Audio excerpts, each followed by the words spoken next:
Hello everybody, welcome to a new episode of the Dissenter. I'm your host as always, Ricardo Lopes, and today I'm joined by Dr. Krister Bykvist. He is professor in practical philosophy at the Department of Philosophy at Stockholm University and also a research fellow at the Institute for Future Studies in Sweden. His research concerns questions about our responsibility for future generations, the foundations of consequentialism, evaluative uncertainty, and the relationship between preferences, values, and welfare.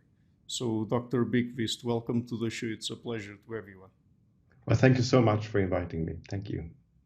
So, let's start perhaps with a basic, let's say, foundational question. So, when it comes to metaethics, what would you say are the most basic questions there? I mean, if someone wants to start in metaethics, what would you say are the questions they should try to answer first to get some progress? Yeah, that's a good question. And actually, metaethics is quite a difficult subject to teach because it's in a way involves almost all parts of philosophy. In fact, philosophy of language, metaphysics, philosophy of mind, normative ethics, and logic as well. So in effect, it's a quite demanding subject and also demanding to introduce. But what I will do now is just give you some what I think are quite basic and important questions and also comment on them in the sense that will give you some ideas about what's happening when it comes to answering these questions. So what I think is a very basic and very important question in metaethics to start with is the question, what do we do when we utter moral sentences, when we utter sentences like abortion is wrong or being honest is right and so on? What are we doing? And here, of course, I think it's important not to think we're just doing one thing. I think we quite often do many different things. So sometimes we might be warning people. We can say that that's a bad choice to warn people not to choose something, for instance. Sometimes we encourage people. We say, oh, that's good. Or we can also motivate them by saying that you really ought to do something. You must do it, for instance. We can blame and praise people, of course. Say that would be wrong to do. And with that kind of tone of voice, we are sort of blaming a person. But what I'm especially interested in is the question whether we also, on top of this, because as I said, we can do many things when we utter a sentence, are we also asserting moral facts?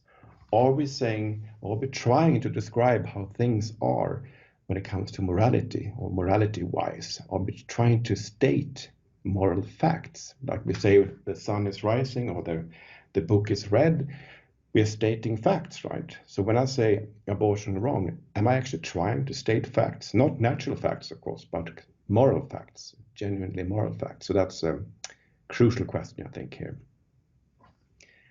Another question that sort of relates to this is actually the kind of mental state we are in when we are sincerely uttering moral sentences.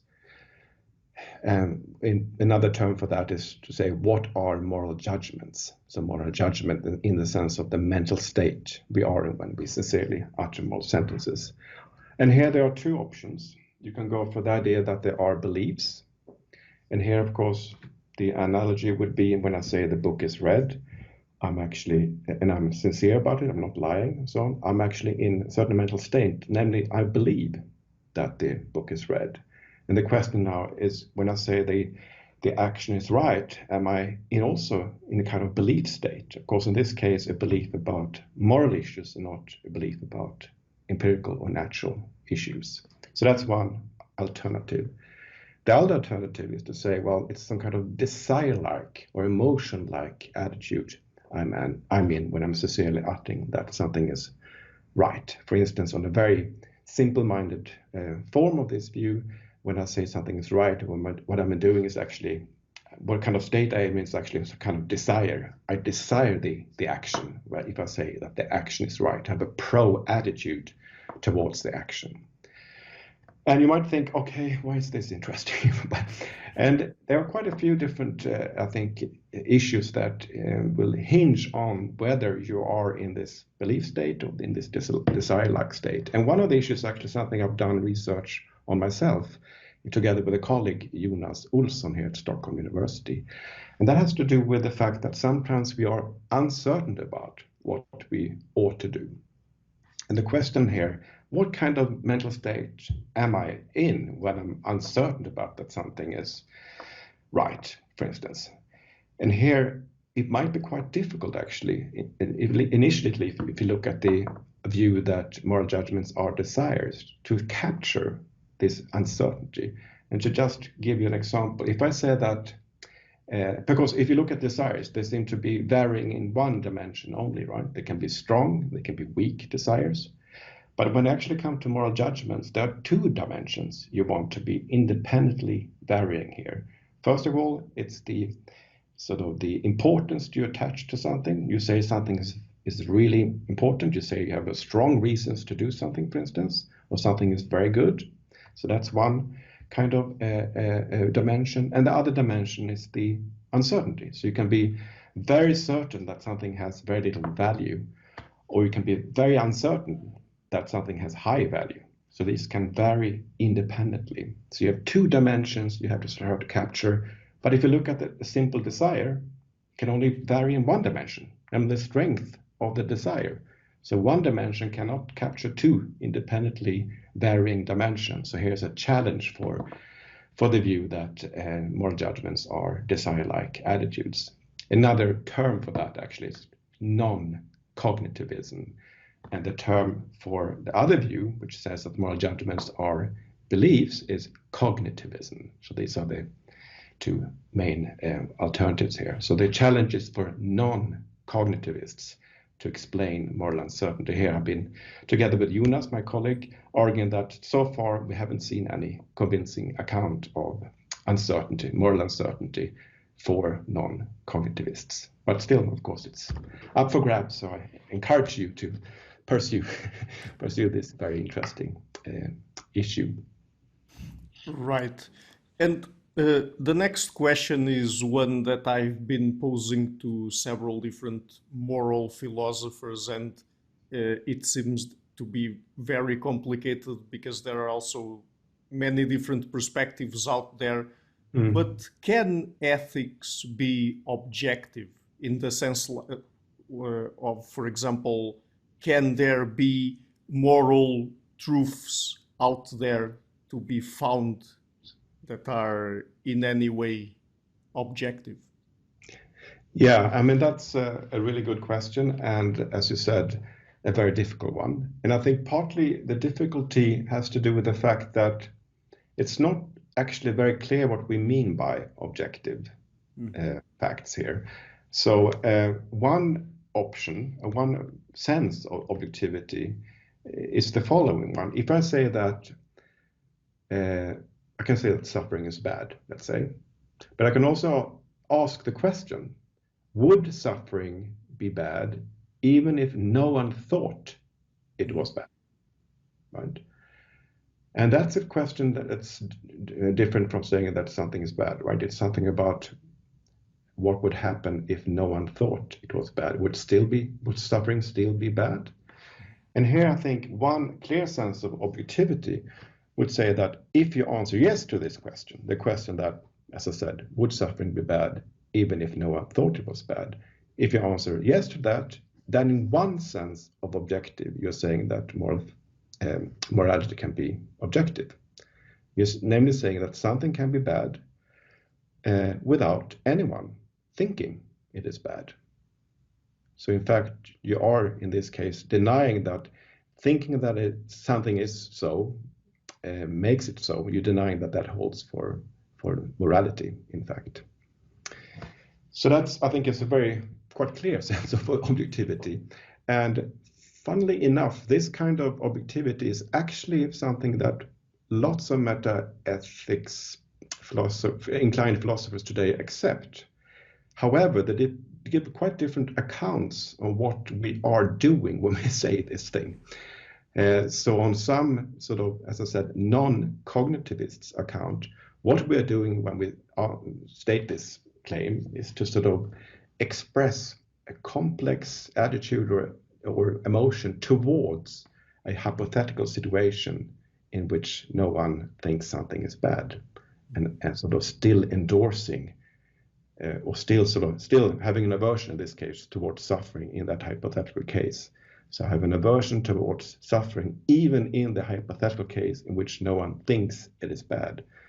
So that's one non-cognitivist account. Or the cognitivist account says, no, we're just stating facts in the more sort of clear sense of facts, and it's just and we are expressing our beliefs about what would happen in certain hypothetical situations in which no one thought suffering was bad. But you can see there are two ways actually to accept this kind of objectivity, and it doesn't actually divide the sort of moral sort of discussion. In fact, both non-cognitivists and cognitivists can agree that morality can be objective in this sense.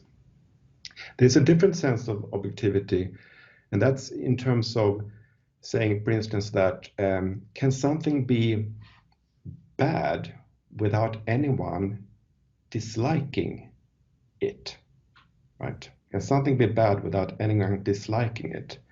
So that's a different kind of objectivity, because it's about dislike, and it's about disliking the thing you think is bad, right? Mm-hmm. And here there are different views, right? So one view would say that, well, that's not possible, because whenever whenever you have something that's bad, it has to affect someone's dislikes, right? So some people might say that the only thing that matters is that when it comes to badness, is that we avoid making people do what they dislike, for instance, right? And then, of course, then you cannot have something that's bad without people actually disliking something.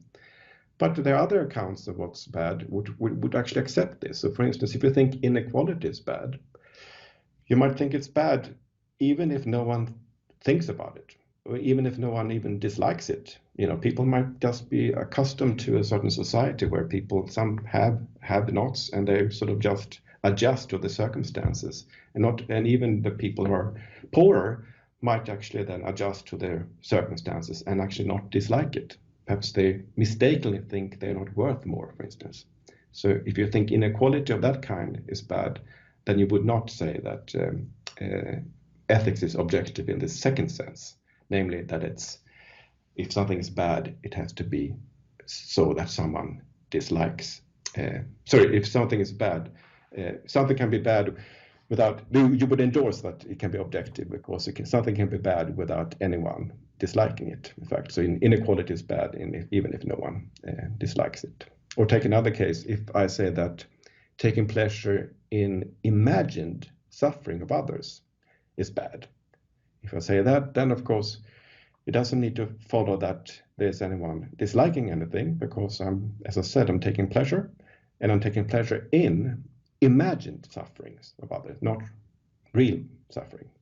So here would be a case too, if you think that's bad, then it doesn't follow that anyone dislikes anything, but still it can be bad. So that's a very different kind of objectivity from the first kind. Right. But what would be the metaphysical status of moral truths? Because, I mean, there are many different things out there that we can uncover, like, for example, scientific truths, I don't know, physical stuff.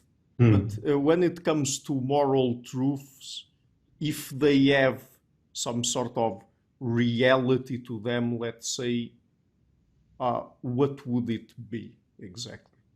Yeah, so again, very good question. Of course, on many accounts of moral, if you believe in moral facts, let's say you do that, but you also believe that you can know these things. How can you know these facts? Right, that's a crucial question. And if you think that in order to know something, you need to be in a sort of causal interaction with that thing. So, for instance, if I know something about electrons, somehow in a very indirect way, I have to be connected to electrons, perhaps not directly because I'm not doing research on electrons, but there has to be some, experiments or some scientists who are directly connected to electrons, and then they write a book and I read the book and so on. Or in that indirect way, I'm sort of in a causal interaction, but of course, at least there's a causal relation between me and the electrons. So if you go for that kind of account of knowledge, then it might be very difficult to think we can have moral knowledge, right? Because you might think that moral facts, in fact, do not have any causal powers. They can't cause anything to happen, and including you cannot be caused then to be in a certain have a certain belief. So then you cannot know anything on that ground. So, but if you go for that view, then I think you will have problems actually with other kinds of knowledge you might think you have, right? So for instance, mathematical knowledge. Knowledge about mathematical facts seem to be not the kind of knowledge which is could be analyzed in terms of standing in certain causal relation to abstract numbers, right? Because abstract numbers don't have any causal powers either. Or knowledge about the future. Hasn't happened yet. So I think I know that the sun will rise tomorrow, but that fact, future fact, is not causing me now to have any beliefs, right? Because you cannot have that kind of causation, backward causation here. So again, but I think it seems to be a perfectly clear example of knowledge about the future. So if you have a very sort of constrained idea about what knowledge requires, like in this case, that you need to be caused by the thing you have knowledge about, then of course moral facts are definitely something you cannot know, but it generalizes too much, right? So you will actually rule out mathematical knowledge and knowledge about the future and other things too. So one has to be quite careful when one sort of are arguing against the possibility of moral knowledge, that one doesn't posit principles that themselves actually are problematic, because they will rule out clear cases of knowledge, like mathematical knowledge and knowledge about the future. And in fact, too, think about that principle. The principle says you cannot have knowledge unless you stand in a certain causal relation to the thing you have knowledge about. How do you know that? I mean, can you stand in a causal relation to that fact, this epistemic, abstract fact? Perhaps not, but then you have a case of self-defeatingness, right? The principle you want to use, the epistemic principle you want to use to sort of show that moral knowledge is, you can debunk, as they say, debunk moral knowledge, is actually of a certain kind, such a kind that actually itself, it would not pass the test. You cannot know the principle itself, because in fact you cannot stand this causal relation to the abstract fact that in order to know you need to stand in a causal relation to something. So one has to be very careful in sort of arguing against moral knowledge here. And I think there are some arguments out in the debate, in the sort of so-called debunking debate about morality, where it's perhaps one has been less careful when positing sort of problem for moral knowledge, because one has been relying on principles, as I said, that either are too general, they will actually rule out mathematical knowledge or knowledge about the future, or are themselves not knowable according to the principle itself. So it's one has to be really careful here. That's, of course, it's not a real defense of moral knowledge, or it's not a positive account of moral knowledge. And here I think we still are actually far from having a really good account, a positive account. I think there are some good sort of indirect supports for moral knowledge by shooting down the objections, as I did now, right? One objection at least. Those sort of indirect defenses are there, of course, but to have a more direct argument for moral knowledge is something different, and it's more demanding. And here, of course, if you think moral knowledge is actually about abstract facts, then of course you will be inclined to think it's more similar to mathematical knowledge than to empirical knowledge.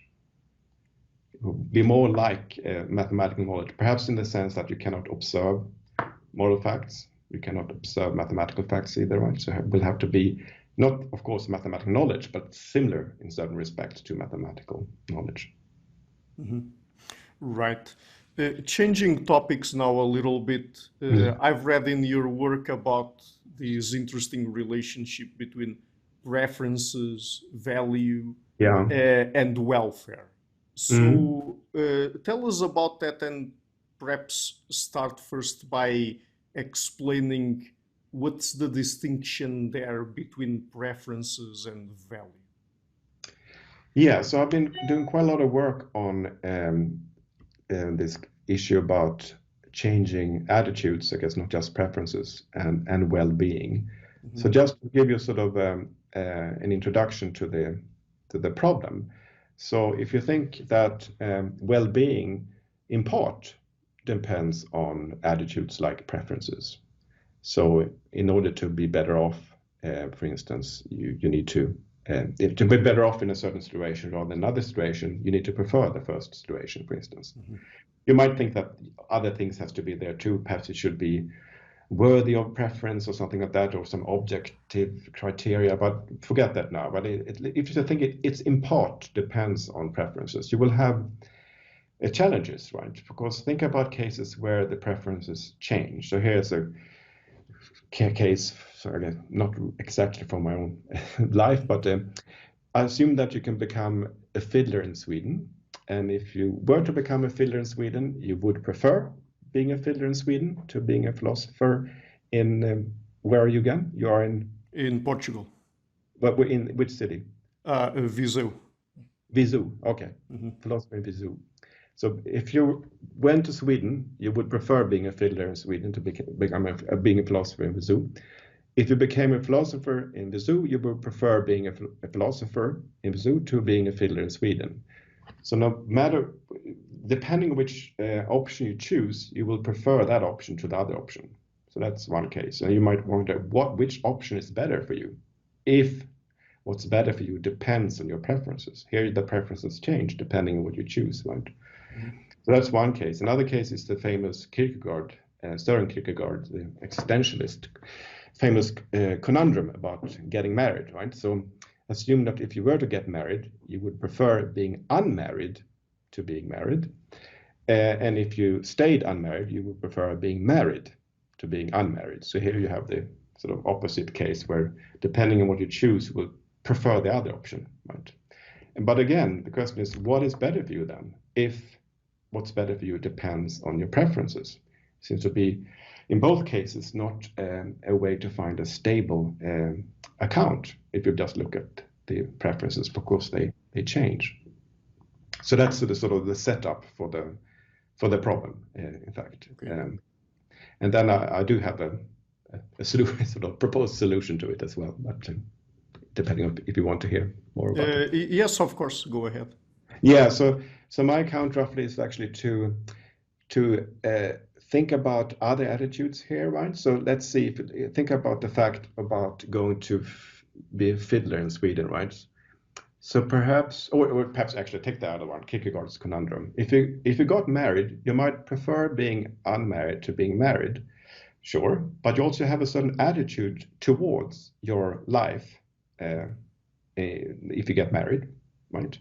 You might, for instance, like it or love it or something, but you actually prefer like the other one even more. Let's say being unmarried. You like being married, but you prefer being unmarried because you like it more. So you have a positive attitude towards both option of being married and unmarried, but you have a stronger attitude, positive attitude towards being unmarried.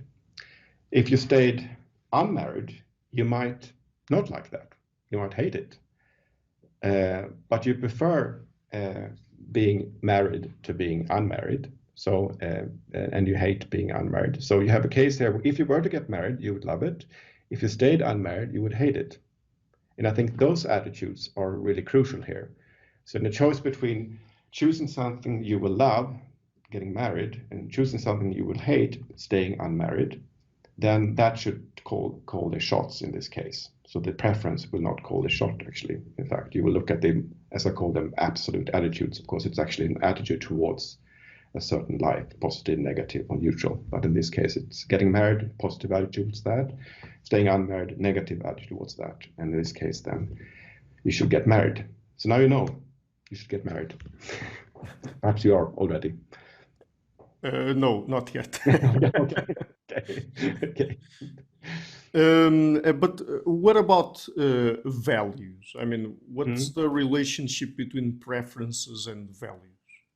Yeah, so perhaps I didn't answer that question so well. I mean, you asked me about the relationship between preferences, and I talked about well-being and preferences. What I said was that well-being might depend on preferences. Actually, as I said, I want to say attitudes, because I also want to count these absolute attitudes of favoring and disfavoring, or liking, disliking. Mm-hmm. But what is that dependence? Well, one account says that actually to well-being, the concept should be analyzed in terms of attitudes. So that's actually a meta-ethical account, or meta well-being, I guess, account of well-being. It says that in order to understand the concept of well-being, you need to understand, it should be understood in terms of attitudes. So, for instance, to say that something is better for you is to say that it's something you prefer. So that's a view, not very popular actually, but it's a view. But that's one clear example of dependency. I'm not actually in favor of that view, and of course, I just gave you a case where I think that view would be not viable actually, right? Because it wouldn't give you a stable answer to the question, what's better for you? In the cases I gave, what's better, what you prefer will actually depend on what you choose, right? So this account will just be stuck with some kind of unstable view about what's better for you, right? Not provide a stable account, and I think we should provide such an account if we can, which I think we can. But the other way of dependence is more like that the concept of well-being is one thing, and then there's an issue about what makes something good for you and what makes something better for you. And that needn't be something that's analyzed or is analyzing the concept of well-being. It's just that there's a dependency relation, which is not conceptual, between these two things in the making relation. And that's, I think, my own account. So it's a substantive account of well-being will give you sort of the good for makers or the well-being makers, without having to assume that the concept of well-being is defined in terms of those features. It's the same thing when people say that something is right because it promotes someone's happiness or promotes happiness. They don't have to mean that rightness, the concept, should be analyzed in terms of promotion of happiness. They can just say that, well, what makes something have this feature of being right is another feature, namely promoting happiness. And the same thing I would say about well-being. What makes something have the property of being good for you is another feature, namely, for instance, that you have a favoring attitude towards it, for instance.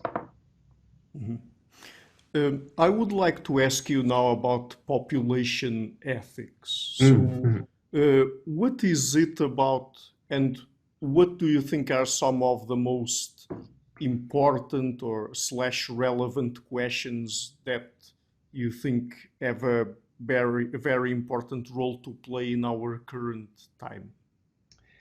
Yeah, I mean, perhaps I should introduce it a little bit, right? What is population ethics? I mean, it's a term that's sort of, it's coined by philosophers, of course. And what it means basically is just that it's part of ethics that will focus on the question, how do populations matter morally? And matter morally can be understood in different ways. It can be about the value of populations. It can be about what we ought to do to when it comes to population change. Should we make sure that there are more people, fewer people in the future, and so on? Or it can be about what we owe to future populations in terms of justice, let's say. So there are all these different ways of understanding how populations matter morally. And quite often, as I said, it's sort of focused on future populations in comparison with perhaps current populations. And then what's sort of intriguing about this whole field is something which is called the non-identity problem. Have you heard about this? Yes, but if you could explain it to the audience. No, so it's I want to introduce it by giving you actually a quote from a poster. This is a election of a New York mayor, actually back in the 90s, I think. And you have sort of, I cannot show it now, but it's a poster where you see a crying child, young child, and then there's this sort of quote saying, I am twice as likely not to graduate high school because you had me as a teen. So I'm twice as likely not to graduate high school because you had me as a teen. If you think about this line or this quote, is there anything strange you think about this? Well, I mean, if I understand it correctly, what they're saying there is that people who are born of teen parents or teen mothers, perhaps, are twice as likely to not graduate. That's true. But if you look at the quote, it says, I am twice as likely not to graduate high school because you had me as a teen, suggesting if you hadn't had me as a teen, I wouldn't be twice as likely, but then I wouldn't exist. Exactly. So there you have it. There's the non-identity problem, right? That we might want to actually compare, let's say, these two options a parent will have, right? Either to have a child as a teen or wait. But if you wait, it's not the same child you're giving birth to. It's a different child, right? So you might think, well, it's better to wait because then I can give them provide a proper education. I cannot do that if I'm a teenager. But then if you wait, there will be a different child. So, and in both cases, perhaps the child will be having a life that's overall good for the child. But it's so if you let's say don't wait, and you have your child as a teen, did you make anyone worse off than they would have been otherwise? If you look at the effects of your actions, of course, you can make yourself worse off, and society. But if you look at just these sort of options and the effects on the future children of yours, are you making any of your children worse off here? No, I mean, you're having a child now, then if you had waited, would not have existed, as you said. So the alternative to creating this child as a teen would be no such child. And of course, you cannot be worse off existing, having a good life overall than compared to not existing. Mm-hmm. So, similarly, if you wait, are you making that other child, which will provide the education, you're making that child better off than they would have been otherwise? No, they would not have been otherwise at all if you hadn't waited. So you have this problem of you can no longer say that you're choosing this option because it's better for someone and not worse for someone else, let's say. We cannot talk in those terms here. So you need to actually then do something else. And morality, as we know it, has to be revised, because usually when we talk about moral issues, especially when we focus on the well-being of people, we talk about gains and losses, making sure that people are better off and not worse off and so on, right? Right. And in this case, you cannot. In this non-identity case I just mentioned, we cannot actually make people worse and better off in that sense. And this is just one example, and just to give you some other more large-scale examples. So, for instance, giving child support, or the political decision of giving child support, will affect people's procreational choices. So, if there's child support, more people will have children who would not have been born had this support not been financed by the politicians. So a politician will actually make choices that will have an effect on who will actually exist. And again, you cannot talk about these extra people being better off or worse off, because they would not have existed if they hadn't given this child support, right? Mm-hmm. Or take giving priority to younger people rather than older people in hospitals, well, which is done quite often. Well, if you give priority to younger people, they tend to have more children than older people. So if you give priority to younger people, you also indirectly make sure that there will be more new people, extra people creating, right? So that's also a non-identity case where you actually are creating people who would not have existed otherwise. And finally, the big climate change questions, how to mitigate climate change, will involve choices that will actually affect who will exist in the future. So if you don't do anything about certain climate change in certain areas of the world today, these areas will be too dry to actually support the population there. In fact, and that means they will not have more babies there because they don't have the resources to feed them and so on. So your actions then will decide again who will live in the future. And then this ordinary way of thinking about things in terms of gains and losses for people will not be applicable. But still we think, of course, there's a moral issue to be solved here. And we can assess the actions and think about, how well will these people live, and would they suffer if we created them, and so on. Those questions can still be asked, of course, and should be asked, and can be taken into account. But it cannot be framed in terms of making people better off and worse off, which, as I said, is the traditional way of thinking about moral issues when it comes to well-being. Mm-hmm. This part connecting to climate change and perhaps other more long-term issues is very interesting, because there's a big debate nowadays surrounding the possibility of the planet being overpopulated already or not. Or I mean, even on the other hand, there are people out there that claim or argue that in fact it's the opposite issue, that in a few decades we will have declining populations and perhaps issues having to deal with retirement and social security and all of that. So are you also interested in those kinds of questions when it comes to population ethics? Yeah, I am. And but of course, as you framed it now, it's partly an empirical question, right? Right. But the demographers at the institute here in Stockholm, they go for the second line, actually, that it will actually the increase in population will reach its peak in not such a long time because of the policies you just mentioned, for instance, but also education of women and different ways to have pension systems, not relying on having lots of kids, for instance, which in some parts of the world they have to have lots of kids to make sure that they have a sort of good retirement, so to speak, and afford it, right? That's at least what our demographers tell us.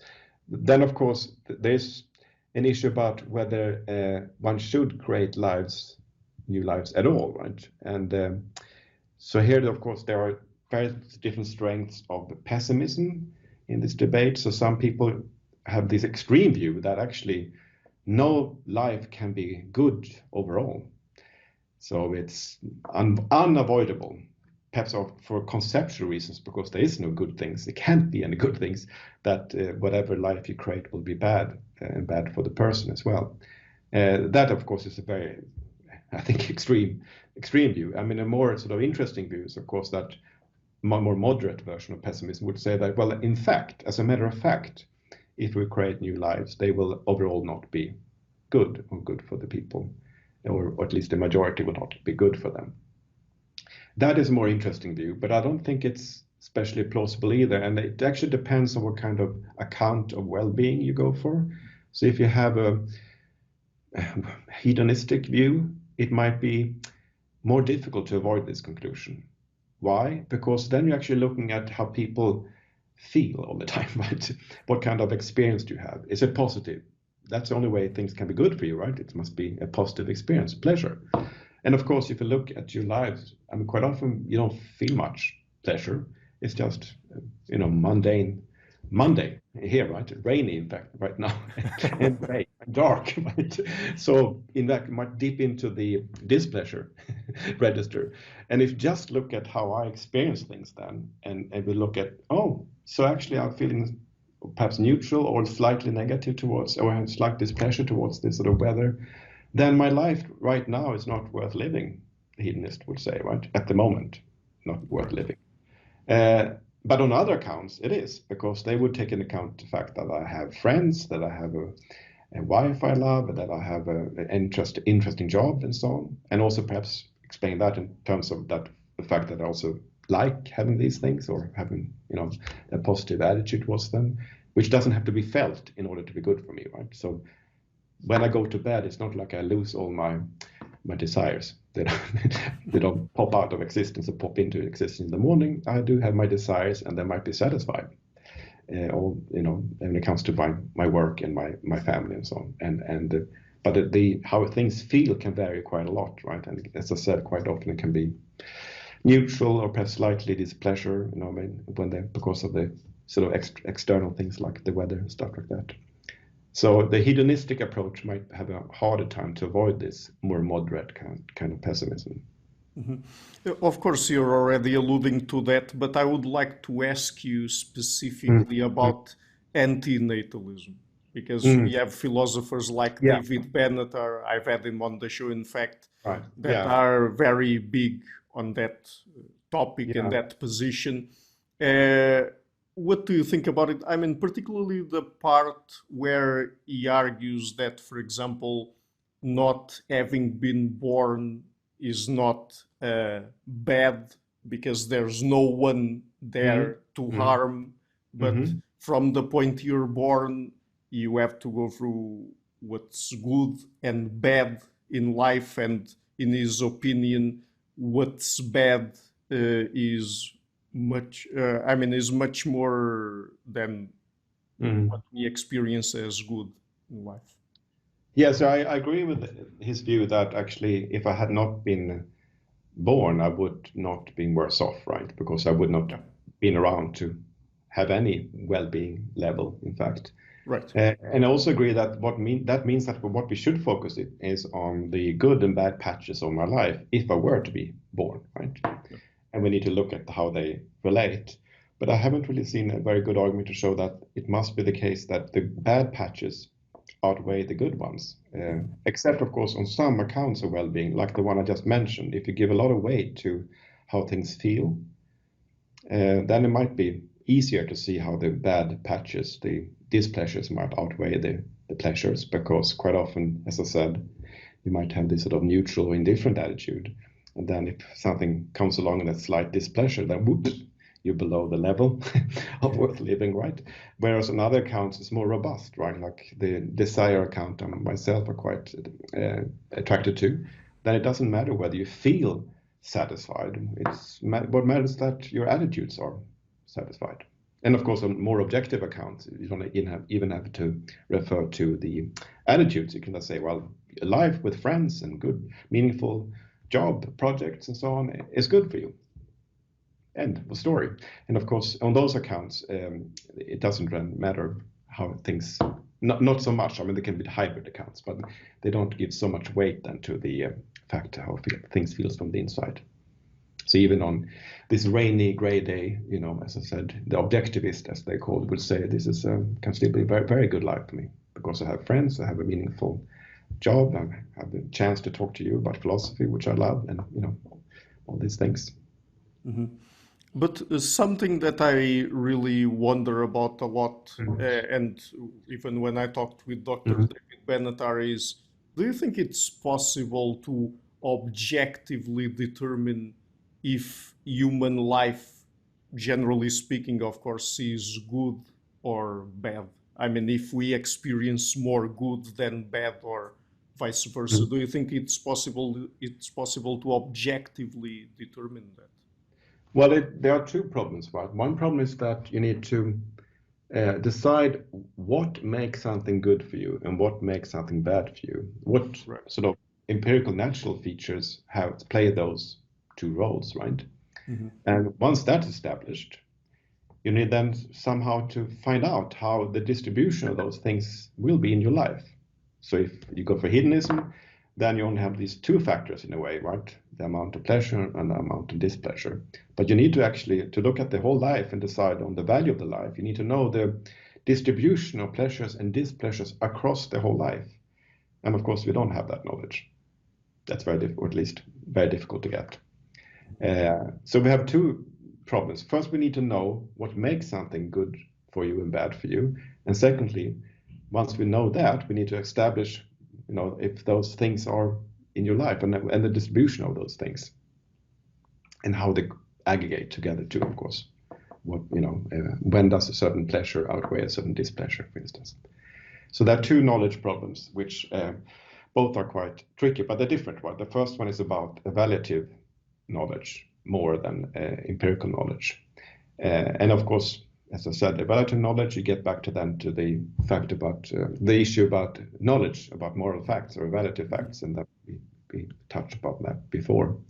So that's something for that part, so to speak, we need a more positive account of that. And I said not much about it, except that I think it's more similar to the mathematical abstract, not knowledge about the abstract. But secondly, also we need to have some assessment of how things go for a certain person in a certain life. And of course, it's not impossible, right? We do actually make assessment of these things. I mean, we do assess people's lives when it comes to illnesses, for instance. We plan ahead when it comes to budgets for social support of certain kinds, and then you sort of have a little model of society where you actually assume certain things about the distribution of certain sort of issues, problems, and so on, and think about how you can improve for people's lives, right? Of course, this is very high level, quite abstract, and a lot of assumptions, stipulation about, how do you indirectly measure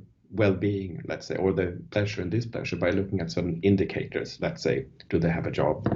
Do they have a, proper, do they have friends? And you can treat these things, which can be measured, as sort of proxies for the thing that you think is good for you, whether it's pleasure or preference satisfaction, so to speak. You can go for this indirect approach, in fact. So it's not like we never try to assess lives. We do it actually quite often. In fact, as you know, when it comes to health assessment, we even sometimes do it in terms of sort of quantitative methods. In fact, to try to sort of measure this value of illnesses and the value of health. Yes, but I mean, and I think this will be my last question, but focusing really on the question that is at the heart of Dr. Benatar's argument, that is giving birth to someone or giving life to someone good or bad. I mean, framing it in terms of a moral question. Do you think it's something that we can really determine? I mean, that it's possible, because after someone is born, of course, we can look at their circumstances, at their upbringing, at their social, economic condition, and so on, and say that, and they what they experience in their life. But that sort of after the fact, let's say, if we're trying to question if it's good or bad to bring new people to life, then it isn't that harder to determine. As I said, it's very hard to determine, and I don't think we have knowledge about the exact level of well-being. Of course, we don't actually, or the exact level of distribution of these things that are relevant for well-being. But we do have ideas about how, as I said, indirectly things depend on well-being, depends on natural factors. For instance, the example I just gave about the teenager, right, or the message from the politician who wants to be a mayor of New York, namely that educational levels is something that actually matters for well-being, right? Right. One factor, right? Of course, it's not like if you give someone education, then, oh yeah, we're sure that person will be well off. It's statistically so, right? I mean, it's likelihoods, right? Same thing with, of course, if they're not ill, and especially certain illnesses that we know are very detrimental to a person's well-being, like psychiatric conditions, actually, that kind of mental suffering, especially. We know that that correlates to certain pains and suffering, and many well-being theories will, of course, give weight to that. And of course, it's still likely. It's not like you're determined to have a bad life just because you're psychiatric condition, but there is a risk, right? So we have to talk about likelihoods and risks rather than sort of certainties here, of course, right? And we do already talk about that. We tell people, wait, don't have a child now when you're 14. Wait. Why? Well, for the sake of the child, and partly for the sake of you, of course, too, but for the sake of the child as well, because it will have a greater chance of having a fulfilling life. We're not certain that will happen, but we have this greater chance at least. Right. So just before we go, would you like to tell people where they can find your work on the internet? Yes, I should have perhaps prepared that. But sort of, I do have. So the Institute for Future Studies in Stockholm, they do have a website. So you can go there to the Institute for Future Studies, Stockholm, and then Google, and just go for the researchers. Click there, and then you have my name, Krister Bykvist, and under that you will see a little bit the projects I'm working on and also recent publications. Great. So I will be leaving a link to that in the description box of this interview. And Dr. Bykvist, thank you so much for taking the time to come on the show. It's been a real honor to have you. Yeah. Oh, thank you so much for inviting me. It's great to discuss these things with you. Hi guys, thank you for watching this interview until the end. If you like what I'm doing and to keep the channel sustainable, please consider supporting me on Patreon or PayPal. All of the links are in the description box of this interview. Otherwise, and if you like what I'm doing, please share it, leave a like and hit the subscription button. This show is brought to you by Einlights, Learning and Development Done Differently. Check the website at einlights.com.